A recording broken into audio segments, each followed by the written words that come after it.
controversial things we are doing and or not doing at our wedding. One is not having alcohol. This video was like wild, the comments were wild, but I've already addressed that, so let's move on to other things that we are not doing at our wedding. Number one is sleeping in the same bed in the same house the night before.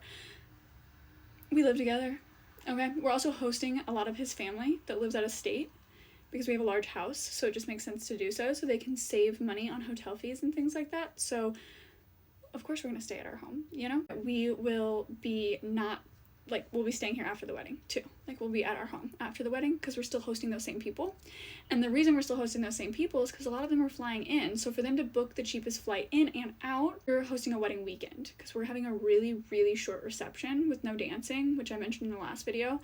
And so because of that, we want to be able to soak up as much time with our guests and our loved ones while they're in town, while them also being able to get the most bang for their buck. So we have events planned for both Saturday and Sunday under $30 a person maximum, and we have backup ideas for weather permitting opportunities. The wedding is in April. I booked my venue 48 hours after getting engaged. Sight unseen, deposit paid. That's pretty, I feel like that's pretty controversial. Like, most people don't do that and would not advise for it, but I had been venue searching and hunting, and I've done wedding makeup for like 9 years now, so I'm in the wedding world, and I knew what I was looking for and what I wanted, you know what I mean? I also am doing most of it myself, like DIY bride, but I did hire a day of coordinator to help me execute everything the day of, considering the time constraint. We're not getting ready at the venue. We'll put our dress and suit on at the venue, but we're not getting ready there. We will not be doing private vows. We will be reading those to each other in front of our loved ones so that they can see our love and hear our love and share our love with us. It's going to be an emotional day either way, and that's what we see as best, see fit. There will be no first look.